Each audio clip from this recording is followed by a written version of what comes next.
हिमाचल नगरी हो हिमाचल नगरी सजरंग बाबा की बरतिया हिमाचल नगरी सजरंग बाबा की बरतिया हिमाचल नगरी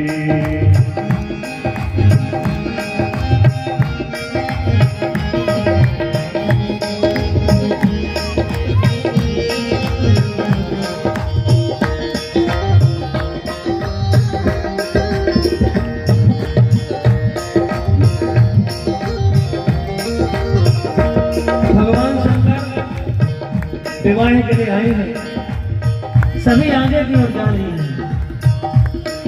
जैसे ही भोले बाबा नजदीक पहुंच रहे हैं तो सबसे पहले ब्रह्मा जी की टोली गई। पर्वतराज ने हिमांचल जी ने नगरी को सजाया, समस्त अन्नपूर्णा मैया रिद्धि सिद्धि को बुलाया है। माता ने कृपा किया, परम्परा जगदम्बा अपनी योग माया शक्ति के द्वारा खजाने खोल दिए हैं। अनेक प्रकार की व्यवस्था, 56 प्रकार के भोग बनाई गई। रिद्धि सिद्धि सुख संपत्ति मानवान हिमांचल वासियों ने समस्त भोले बाबा की बारात के श्रृंगार के लिए सजाया।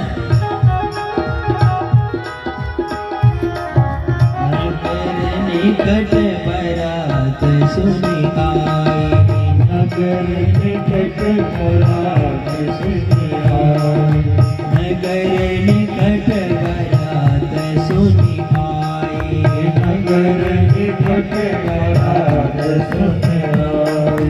पूरे घरु घरु शोभा अधिकाई, पूरे घरु शोभा अधिकाई। भोले की बरतिया हिमाचल नगरी, भोले की बरतिया हिमाचल नगरी ओ हिमाचल नगरी, हिमाचल नगरी, हिमाचल नगरी हो हिमाचल नगरी। सजरंग भोले की बरतिया हिमाचल नगरी, सजरंग भोले की बरतिया हिमाचल नगरी ओ हिमाचल नगरी, हो हिमाचल नगरी। जैसे ही सबसे पहले भोले बाबा पीछे की ओर जा रहे हैं, मुस्कुराते हुए मंद मंद।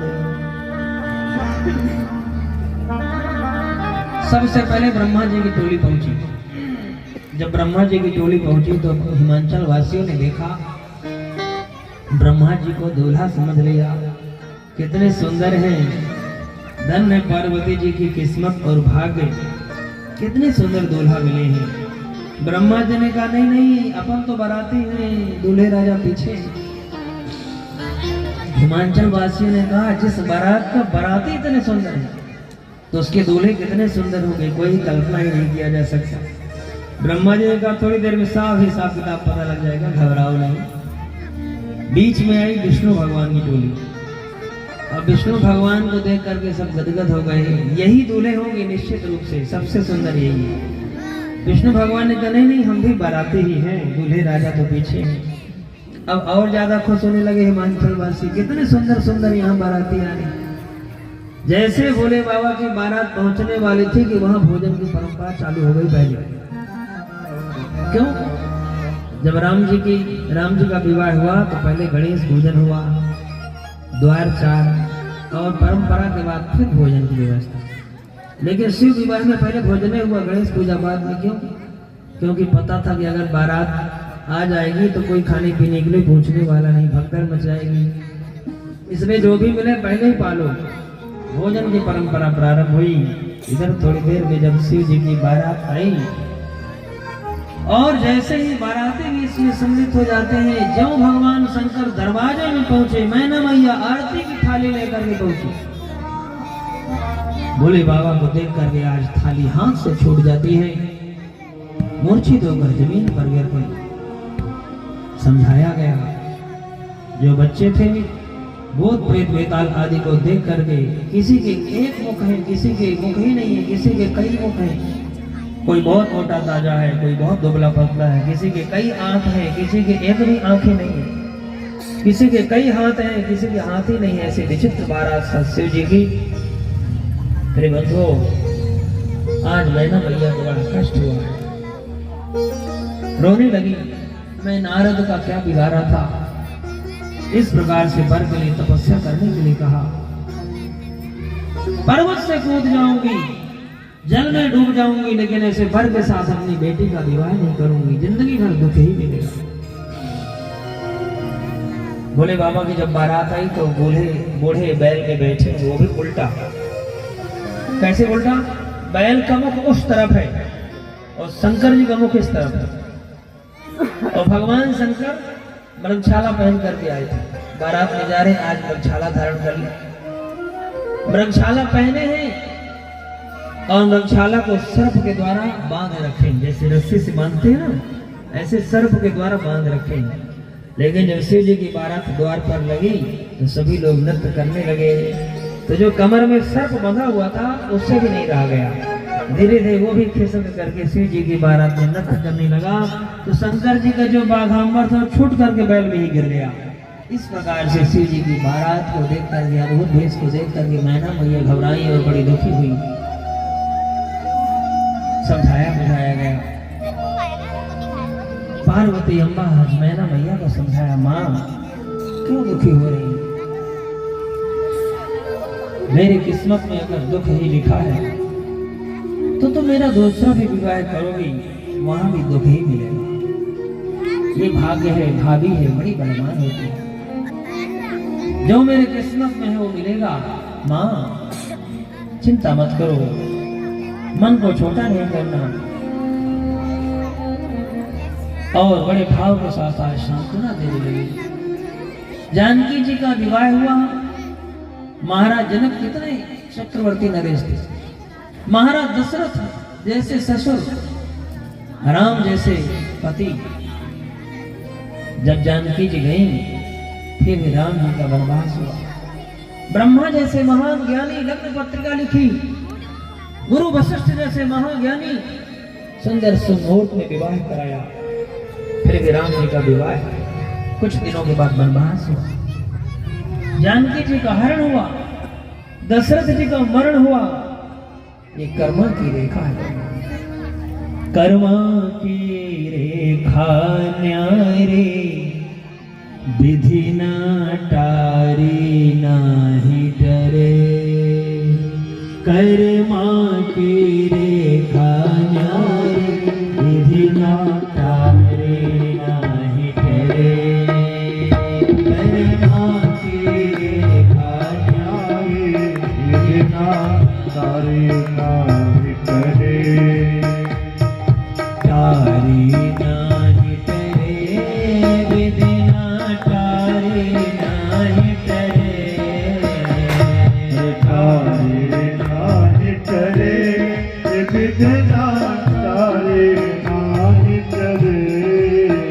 कर्मा की रेखा न्यारी, विधि ना तारी नाही टरे। कर्मा की रेखा न्यारी, विधि ना तारे नाही करे। पार्वती जी अपने मैया को समझा रही है।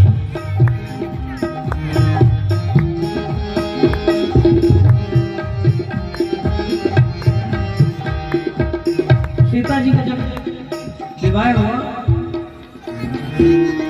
गुरु वशिष्ठ सम पंडित ज्ञानी, शोधि के लगन धरे। गुरु वशिष्ठ सम पंडित ज्ञानी, शोधि के लगन धरे। सिया जी को हरण मरण दशरथ को, सिया को हरण मरण दशरथ को, सिया जी को हरण मरण दशरथ को। सिया जी को हरण मरण दशरथ को। बन बन राम फिरे, कर्मा की हाँ कर्मा की, हरे कर्मा की रेखा न्यारी, विधि न तारे नाही डरे। कर्मा की रेखा न्यारी, विधि ना तारे नाही डरे।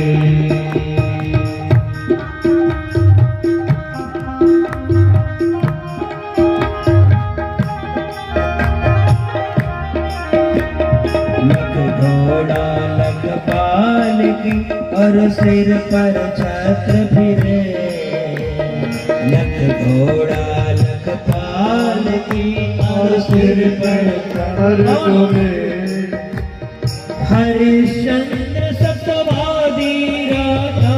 हरिश्चंद्र सत्यवादी राजा। हरिश्चंद्र सत्यवादी राजा। हरिश्चंद्र सत्यवादी राजा। निज घर नीर भरे कर मांगे हाँ कर मांगे कर मांगे खाना रे बिना टारे नाहि डरे। ओ कर मांगे रे खाना रे बिना टारे नाहि डरे। कर मांगे रे खाना रे बिना टारे नाहि डरे। बिना टारे नाहि डरे। बिना टारे नाहि डरे। अपने जीवन के प्रारब्ध के अनुसार जो लिखा है उसको भोगना पड़ेगा। इस जन्म की साधना के अनुसार हमारा भाग बन रहा है। पीछे जो हम करके आए हैं उसको हमको काटना ही पड़ेगा। लोग कहते हैं महाराज इतना पूजा पाठ करते हैं फिर भी हम दुखी हैं क्यों? कितना दान धर्म भगवान की आराधना करते हैं फिर भी दुखी हैं। और जो परेशान जो धर्मात्मा है वो परेशान है। जो किसी को जो पूजा पाठ से मतलब नहीं है ऐसे पाप कर्म करने वाले वो सुखी हैं। बहुत लोगों की शिकायत होती है प्रायः। अपने प्रारब्ध को देखिए। पूर्व जन्म के प्रारब्ध के अनुसार उसका प्रारब्ध बलवान था और जब तक उसका प्रारब्ध रहेगा तब तक उसको सुख मिलेगा। इस जन्म के कर्म के अनुसार हमारा अगला समय बनेगा। इसलिए जीवन में कभी मन को छोटा नहीं करना। अगर भगवान का भजन करें और दुख आ रहा है तो उस दुख से निपटने के लिए हमको शक्ति को जुटाना है। परेशानियों से भागना नहीं, परिस्थितियों से घबराना नहीं। जितना डरेंगे उतने हमारी विषम परिस्थितियां हमारा पीछा करेंगी। जीवन में कभी कभी समय ऐसा हो जाता है धन से परेशान होते हैं, व्यापार से परेशान होते हैं, काम धाम नहीं चलता, कर्जा हो जाता है, बैंक का कर्जा हो जाता है, गाड़ी की EMI भरनी पड़ती है, लोन हो जाता है, SBI का लोन हो जाता है, क्रेडिट कार्ड का लोन होता है। अनेक प्रकार से चार लोग कर्जा लेने वाले खड़े होते हैं, काम चल नहीं रहा, परेशान होते हैं, क्या करें? बहुत लोग बेचारे फोन उठाने बंद कर देते हैं। जितना डरोगे जितने घबराओगे उतने तुम्हारा इस परिस्थितियां पीछा करेगी। इसलिए इन परिस्थितियों से सामना करिए, मुकाबला करिए, डट के इससे संघर्ष करिए। बैंक का कर्जा है डरिए नहीं। अगर व्यवस्था नहीं है, परेशानी है तो आप बैंक जाइए, बैंक वालों से बात करिए, आपकी समस्या को सुनेंगे। क्यों सुनेंगे? क्योंकि उनको भी आपसे पैसा चाहिए। समझौता करिए, अपनी EMI को थोड़ा और लंबा बढ़ाइए, कर्जा कम कर लीजिए धीरे धीरे। घर के पुराने जो टीवी है, लैपटॉप है, अलमारियां हैं, उसको बेचिए, उससे कुछ पैसा मिलेगा, जिससे EMI भरिए, निपटने का सामना करिए, संघर्ष करिए। कब तक डरोगे? कब तक भागोगे? कब तक घबराओगे? दुख से घबराएंगे तो दुख पीछा नहीं छोड़ेगा प्यारे। इस दुख को समाप्त करने के लिए सुख तभी आएगा।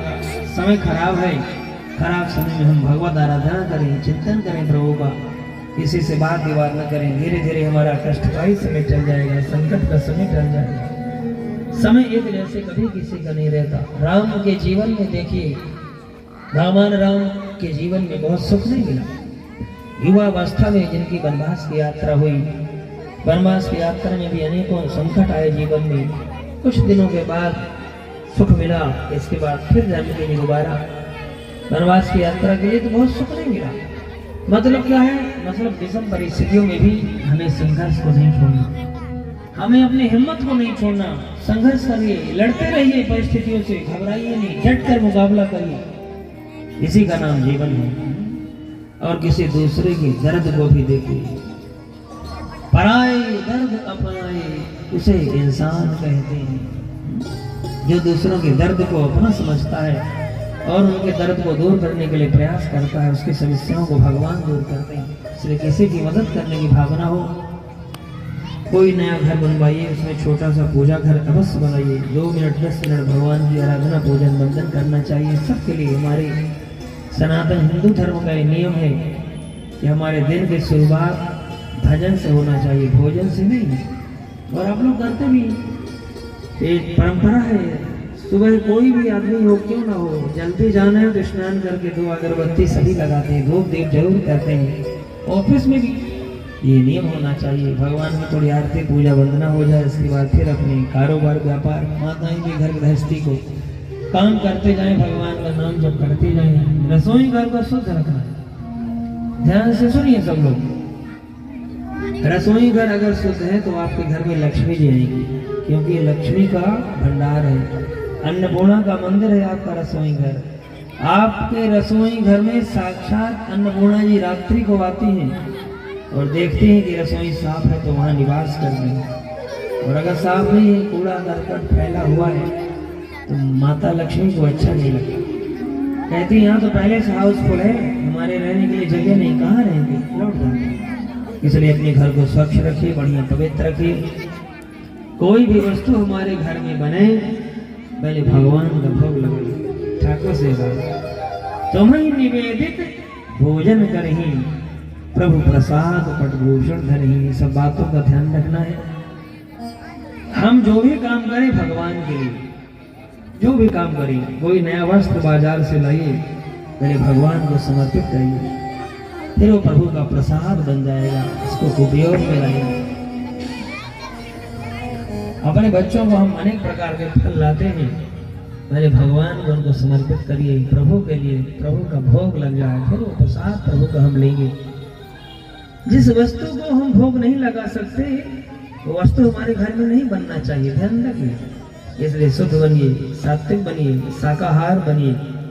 आपके घर में संत सेवा हो सकती है, ब्राह्मण आ सकते हैं, कभी गुरु आ सकते हैं। हम अपने घर में गुरु को बुला सकें, उनको भोजन करा सकें अपने बर्तनों में, इसलिए हमारे बर्तन शुद्ध हो। इसलिए सभी लोग शुद्ध बनिए। और सब लोग हैं भी, फिर भी कथा यूट्यूब में लाइव चल रही है, बाहर भी पूरे भारत में कथा को सुन रहे हैं, तो सभी के लिए पावन कथा है और सबके कल्याण के लिए कथा है। जन जन तक ये कथा पहुँचे, क्या पता कौन सी वाणी किसको लग जाए, उनका कल्याण हो जाए। तो जन कल्याण की भावना से पावन ये कथा है। तो मैं निवेदन कर रहा था कि अपने जीवन को सदाचारी बनाइए, सात्विक बनाइए। आज हम शिव पार्वती जी के पावन संवाद को सुन रहे हैं और कल राम जन्मोत्सव बड़ी धूमधाम से मनाया जाएगा। कल तीसरा दिन है, वैसे तो चौथे दिन हम लोग राम जी का प्राकट्योत्सव करते हैं। अब चूंकि 7 दिन की राम कथा है, 7 दिवसीय, इसलिए तीसरे दिन ही राम जी का जन्मोत्सव हो जाएगा। तो कल बड़ी धूमधाम के साथ बहुत आनंद आएगा। अभी थोड़ी संख्या बढ़ाइए। कहाँ गई कलश वाली माताएं? कल तो बड़ी भीड़ लगी थी, यहाँ पूरा पार्क भरा हुआ था, पता नहीं किसी। जो माताएं यहाँ कलश में सम्मिलित थी, एक तरह से वो बरणी हो गई, उनको तो रोज आना चाहिए कथा में। एक तरह से वो मुख्य यजमान बन गई, उनका यहाँ पे संकल्प हो गया और रोज कथा। ऐसे नहीं कि पहले दिन आके कलश रख गई, फिर 8वें दिन आए कलश लेने के लिए, ऐसा नहीं। एक तरह से उनका एक वर्ण हो गया। वो कलश में जो जल है, वो जल अभिमंत्रित हो रहा है। वरुण देवता का आवाहन है, सब वरुण देवता यहाँ अभिमंत्रित होकर सुन रहे हैं कथा को। जब ये मंत्रों के द्वारा अभिमंत्रित होता जाएगा जल, आप लोग अपने घर ले जाओगे, जल से अपने घरों में छींटा लगाएंगे, शुद्धि करेंगे, उससे हमारे घर में ग्रह दोष, वास्तु दोष, दिशा दोष सब दूर होता है। बचा हुआ जल पौधों में डाल देना है और जो नारियल प्रसाद है इसको तोड़ करके प्रसाद ले लेना है, ये हमारी परंपरा है। तो इसलिए सबको कथा में आना चाहिए, औरों को बताइए, सबको सूचना जानकारी देना है। भगवान राम जी की दिव्य झांकी आएगी और भगवान का हम सब लोग दिव्य दर्शन करेंगे, बहुत आनंद आएगा। और कल से ही यहाँ उत्सव प्रारंभ हो जाएंगे। तो कल राम जन्मोत्सव और परसों सीताराम विवाह।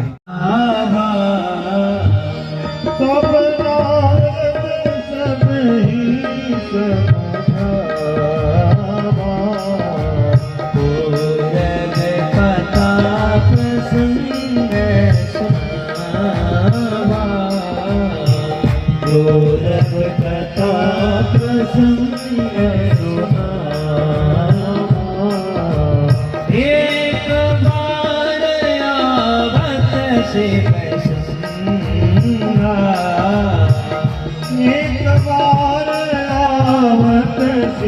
संगा देखो रघुकुल कमल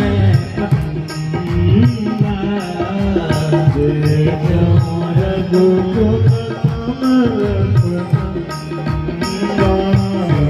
राम सीताराम सीताराम सीताराम सीताराम आवाज सीताराम जय सीताराम राजा राम राजा राम राजा राम जय राजा राम राजा राम राजा राम राजा राम जय राजा राम राधे श्याम राधे श्याम राधे श्याम जय राधे श्याम राधे श्याम राधे श्याम राधे श्याम जय राधे श्याम सीताराम सीताराम सीताराम जय सीताराम सीताराम सीताराम सीताराम जय सीताराम राजा राम राजा राम राजा राम जय राजा राम राजा राम राजा राम राजा राम जय राजा राम बोले राघवेंद्र सरकार की नारद जी आए, पूर्व जन्म की कथा सुनाए, माता मैना का दुख दूर हो गया। अरे मैया है तुम्हारे घर में जो बेटी है कोई सामान्य कन्या नहीं, साक्षात परम्बा जगदम्बा का अवतार हुआ है। आप धन्य हैं, आपको कल्याण करने के लिए आई हैं। और ये पूर्व जन्म की सती हैं, शिव की ये शक्ति हैं।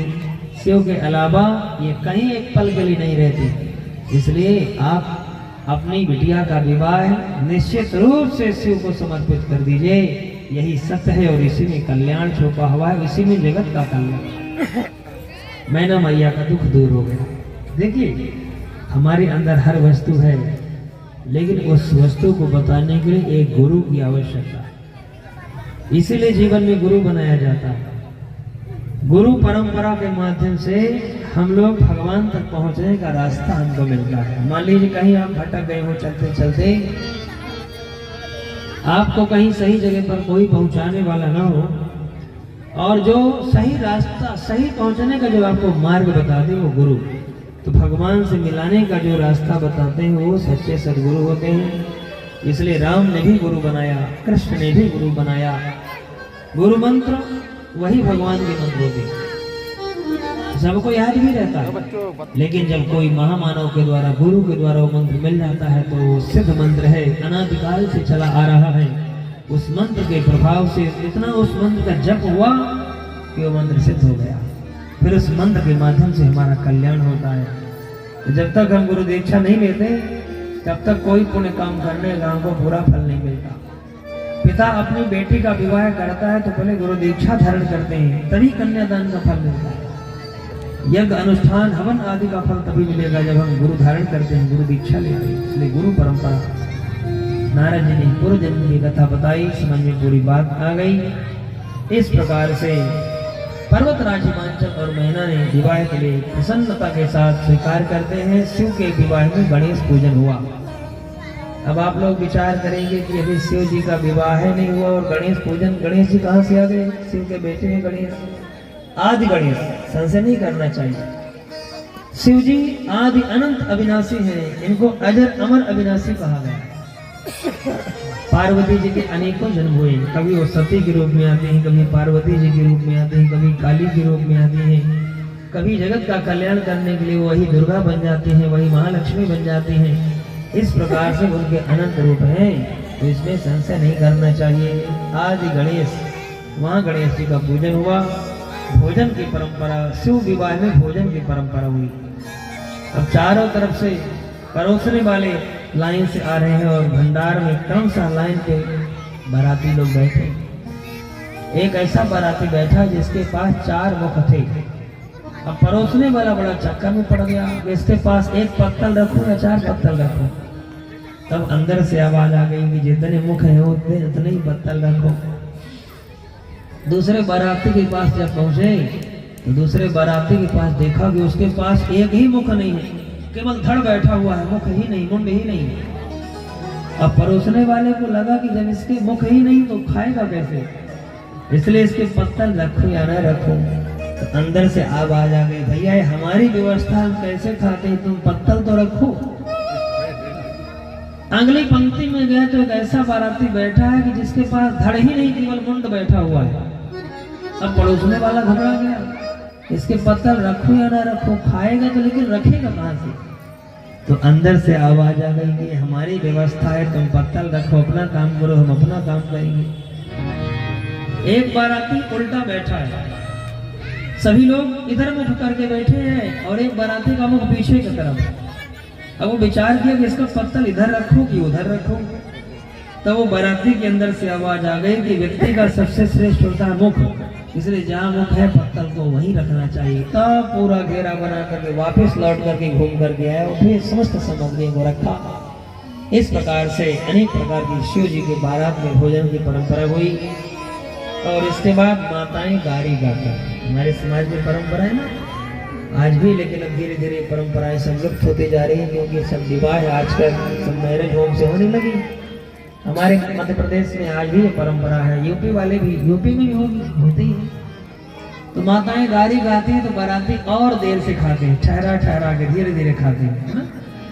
दो प्रकार की गाली होती है, एक गाली में झगड़ा हो जाता है और एक में ये ससुराल के गाली में और आनंद आता है। माताएं समझी को गाली देती हैं चुन चुन के। अरे गारी मधुर स्वर दे सुंदर, बिंग बचन सुना वही। गारी मधुर स्वर दे सुंदर, बिंग बचन सुना वही। भोजन करहि सुर अति विलंब, विनोद सुनि सचु पावहि। भोजन करहि सुर अति विलंब, विनोद सुनि सचु पावहि। जब भोजन हो रहा है धीरे धीरे भोजन करें, अति विलंब देर देर करके, गारी सुन सुन करके। माताएं बड़ी भाव के साथ मंद मंद मुस्कुराते हुए भोजन प्रेम पूर्वक करेंगे।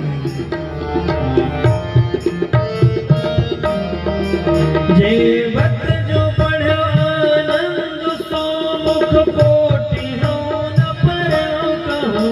जेवत जो बढ़ो आनंद, सो मुख कोटि हो न परहु कहूं।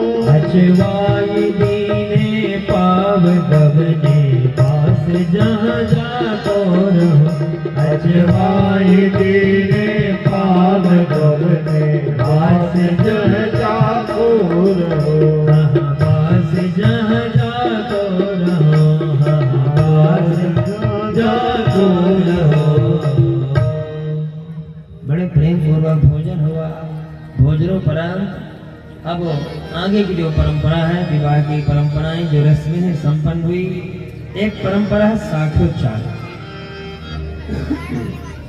साक्योच्चार में 3 पीढ़ी का नाम बोला जाता है। दूल्हा, पंडित जी ने पूछा दूल्हे राजा से, आप अपने पिताजी का नाम बताइए।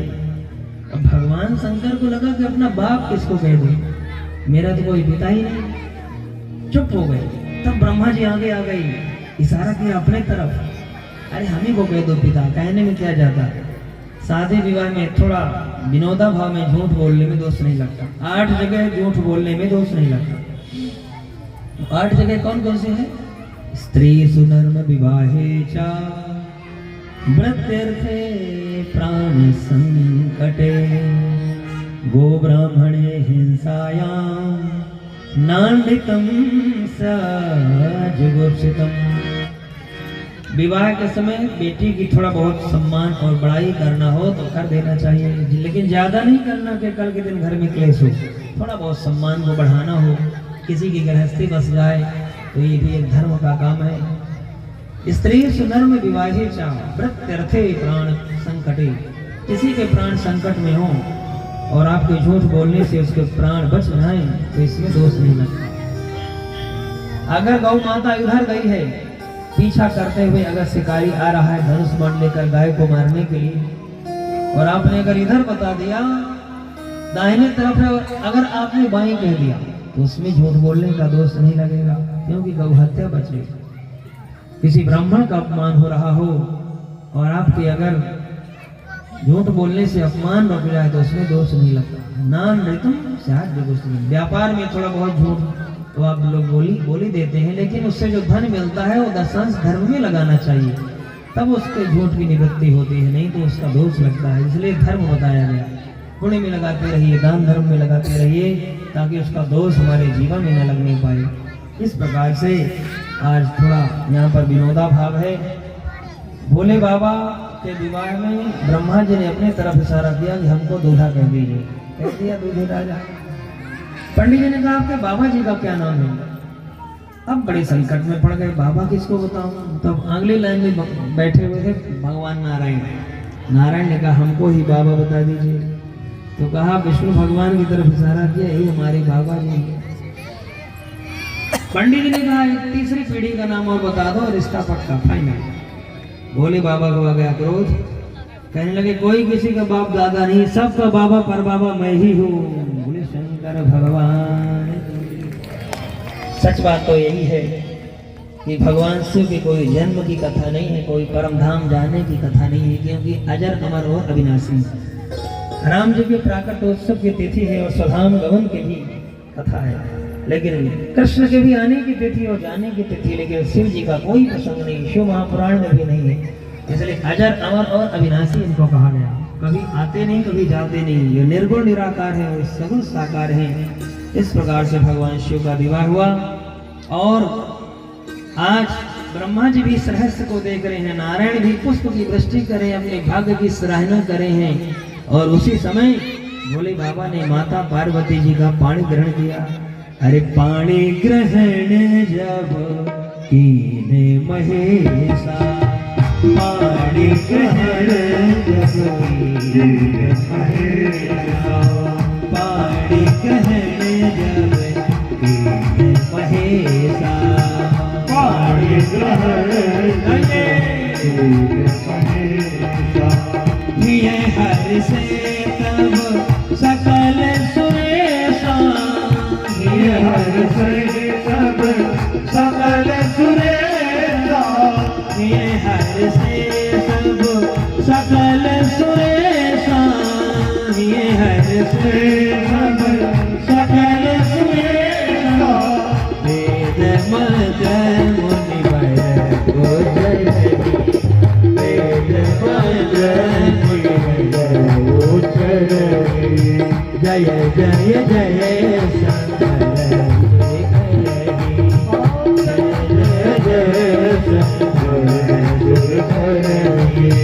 पाणी ग्रहण जब कीने महेशा, पाणी ग्रहण जब कीने महेशा। बोल शंकर भगवान की जय। आज भोले बाबा ने पार्वती अम्बा जी का पाणी ग्रहण किया। देवी देवता गदगद हो गए, आकाश मंडल से पुष्प की वृष्टि करी, जय हो जय हो जय हो, दिव्य जय घोष किया है। और आज बड़े आनंद के साथ आज मंगल ही मंगल हो गया। जब विदाई की बेला आई, विदाई से पहले मैना मैया पार्वती जी को समझा रही। सभी माता पिता को अपनी बेटी को ये बात तो सिखाना चाहिए। तो कौन सी बातें हैं? करहु सदा शंकर पद पूजा। मैना भैया कहते हैं बेटी जाओ, अपने ससुराल जा रही हो तुम, आज से तुम्हारा वही घर रहेगा। इस उपदेश को बड़े ध्यान से सुनिए सब लोग। ये पार्वती जी के लिए मैना भैया पूरे जगत को माध्यम बना के, पार्वती जी को माध्यम बना के पूरे जगत को शिक्षा दिया। करहु सदा शंकर पद पूजा, नारी धर्म पतिदेव न दूजा। पति ही तुम्हारे आज से श्रेष्ठ है। अगर सम्मान पूर्वक कभी बुलाने जाए यहाँ से भेज दे तो ठीक है, नहीं तो कोई बात नहीं, अपने घर में तो हो। बेटी जिस दिन तक पिता के घर रहती है तब तक पिता की जिम्मेदारी, माता पिता की जिम्मेदारियां होती हैं। विवाहोपरांत उनके पति की अर्थात उनके परिवार वालों की जिम्मेदारियां हो जाती हैं। जीवन में कितनी भी धन संपत्ति प्रॉपर्टी क्यों न हो, लेकिन कभी मायके की बड़ाई जाकर के ससुराल में नहीं करना। जो भी रूखा सूखा मिले उसको अमृत समझ करके प्रेम से रहना। वहां झोपड़ी ही क्यों ना हो, लेकिन हमारे लिए वही राजमहल है। अगर राजमहल भी वहां, फिर भी उसको हम अपने मायके की सम्मान को, स्वाभिमान तो बचाना है, लेकिन ज्यादा बड़ाई नहीं करना। मायके पक्ष की जो भी हमको ससुराल में प्रभु कृपा से मिला है, उसी को सर्वसम्मति के द्वारा भगवत कृपा मान करके उसको स्वीकार करना है। चार बातें कोई कुछ कह भी ले तो उसको सहन शक्ति रखना, ये बहुत जरूरी है। आज के समय में समाज में ज्यादा रिश्ते क्यों टूट रहे हैं? मात्र यही कारण है कि कोई सहना नहीं चाहता, कोई बर्दाश्त नहीं करना चाहता आज के समय में। अभी हमारे पास एक यजमान आए थे सूरजमल बिहार से, नया नया रिश्ता है, लड़की 2.5 लाख पाती है कहीं बैंक में सीनियर मैनेजर की। हमारे पास आए, लड़का का भी बड़ा व्यापार था, विवाह हुआ, 2 बच्चे थे, सब कुछ ठीक था। थोड़ी आपस की बात, कुछ मन मुटाव हुआ और झगड़ा हो गया और रिश्ता टूट गया। क्यों टूटा? रिश्ता क्यों नहीं बन पा रहा? कोई सॉरी बोलने को तैयार नहीं। लड़की कहती है मैं क्यों बोलूं, मैं 2.5 लाख पाती हूँ। लड़का कहता है मैं क्यों बोलूं, मेरा इतना बड़ा व्यापार है। मात्र इतनी सी बात है, लेकिन कोई सॉरी बोलने को तैयार नहीं हो। तलाक, ये आजकल समाज की स्थिति है।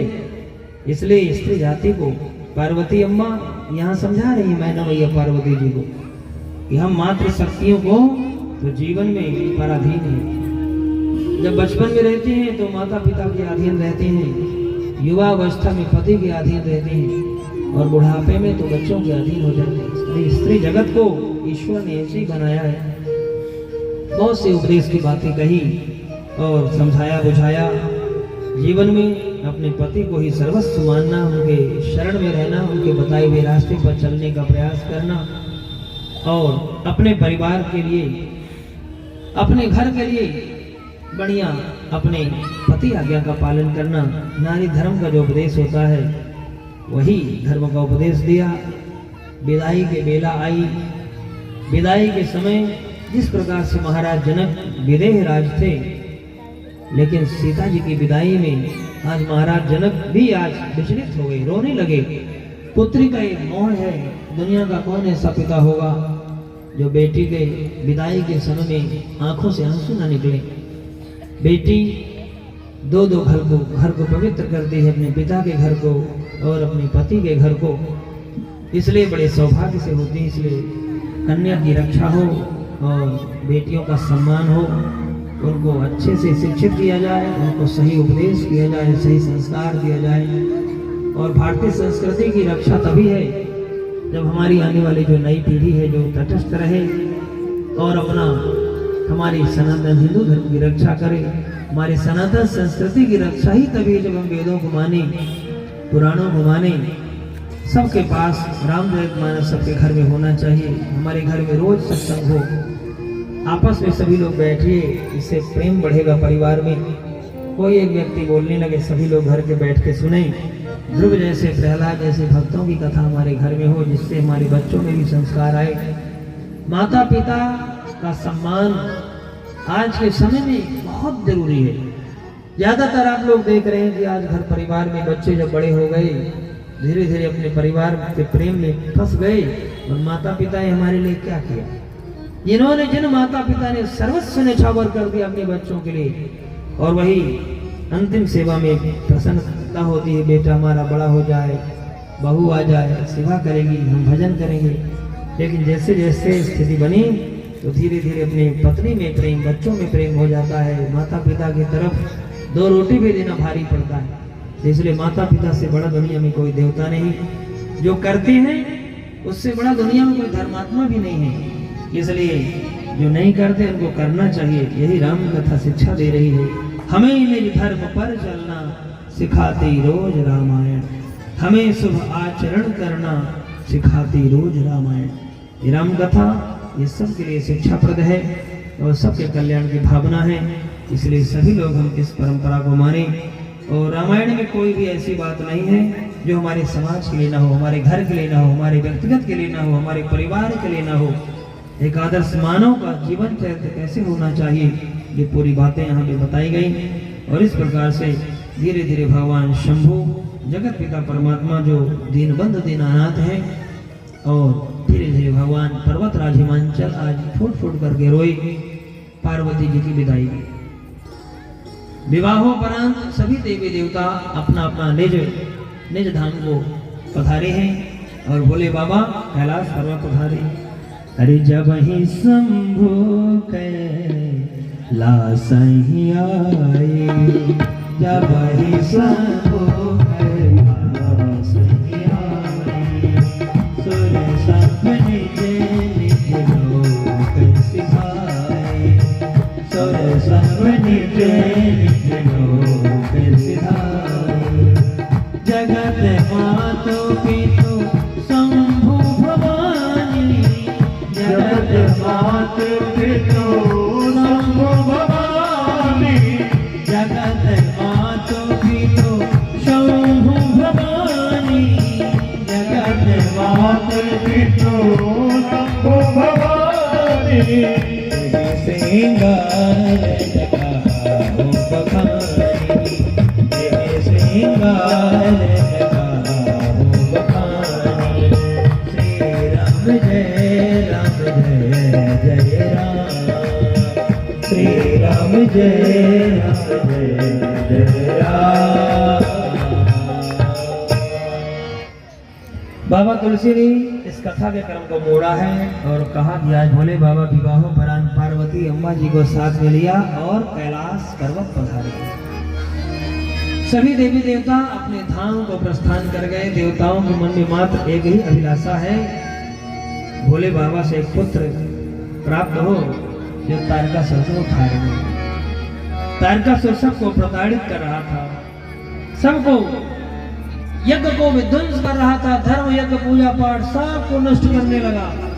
पाप को आता था, शक्तियां जब इस संसार में धराधाम में बढ़ने लगी तब भगवत कृपा हुई और देवी देवताओं ने कृपा किया, प्रार्थना किया भोलेनाथ से। तब जन में हो सट बदन कुमारा, तब सट बदन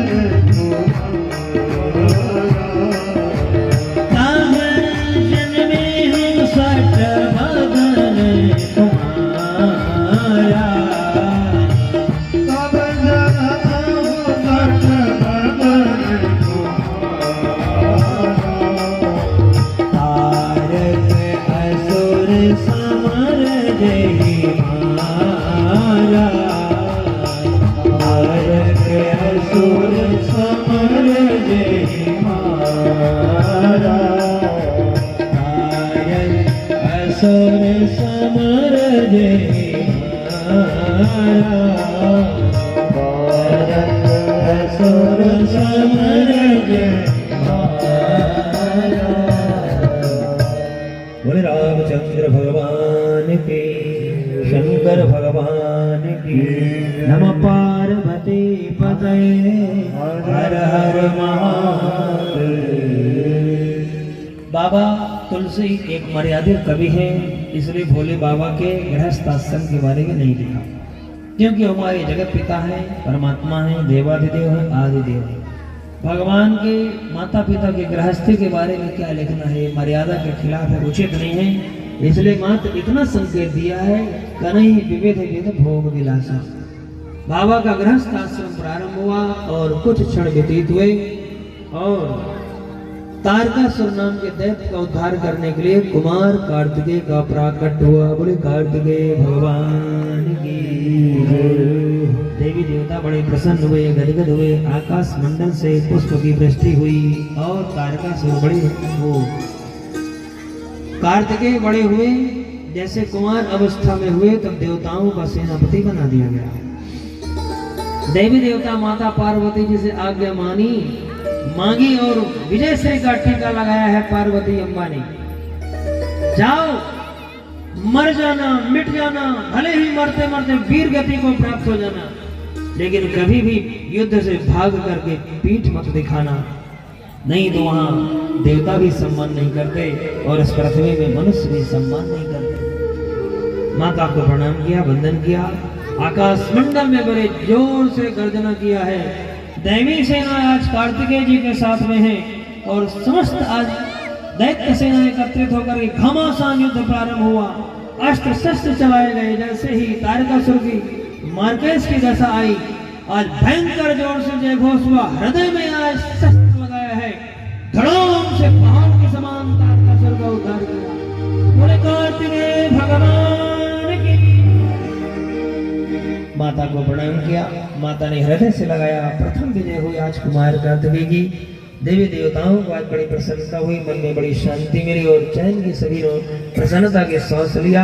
और अंत तो वक्त ऐसी कथा है श्री रामचरितमानस में कि आज समस्त देवी देवता आज इस भयंकर संकट से टल गए और प्रसन्नता का अनुभव करने लगे। इस प्रकार से मेरे दीवनी बंधु दीनानाथ भगवान भूत भावन की कथा। अब एक दिन पार्वती अम्बा बड़ी श्रद्धा और भक्ति के साथ शिव जी को एक कैलाश पर्वत में वट वृक्ष के नीचे बैठे देखा। भगवान शंकर एक दिन बड़े प्रसन्न के साथ वट वृक्ष के नीचे बैठे हुए थे, राम नाम का जप कर रहे थे। पार्वती अम्बा जी ने उसी समय शिव जी को देखा कि बड़े प्रसन्न हैं और उसी समय राम कथा पूछा। वही प्रश्न था जो सती चरित्र में था, राम कौन है, और वही प्रश्न यहाँ। अब राम जन्म के हेतु अनेका, परम विचित्र एक थे एका। राम जन्म के अनेक कारण है, लेकिन यहाँ रामचरितमानस में 5 कारण। किस कारण से भगवान राम का प्रकट हुआ, उनके 5 कारण हैं और इन 5 कारणों की कथा हम कल सुनेंगे, क्योंकि अब 6 बज चुके हैं और आप लोग लेट आते हैं, इसलिए सबसे निवेदन थोड़ी जल्दी गाया करिए। 3 बजे तक आ जाए तो समय से कथा प्रारंभ हो जाए। आप लोग विलम्ब करते हैं, फिर इसके बाद सबसे घर परिवार का समय होता है, साग सब्जी लेने सब लोग जाओगे, पति देवता आएंगे, भोजन बना के देना है, फिर कहेंगे कि महाराज की कथा में इतना विलम्ब हो जाता, अभी तक कहाँ थे। तो इसलिए आपको भी कोई डांट सुनने को न मिले, इसलिए हम यहाँ कथा को विराम देते हैं और कल से थोड़ा जल्दी आया करिए ताकि जल्दी कथा हो। बोले शंकर भगवान की। जो पेड़ हमने लगाया पहले, जो पेड़ हमने लगाया पहले, उसी का फल हम अब पा रहे हैं। अच्छा है सृष्टि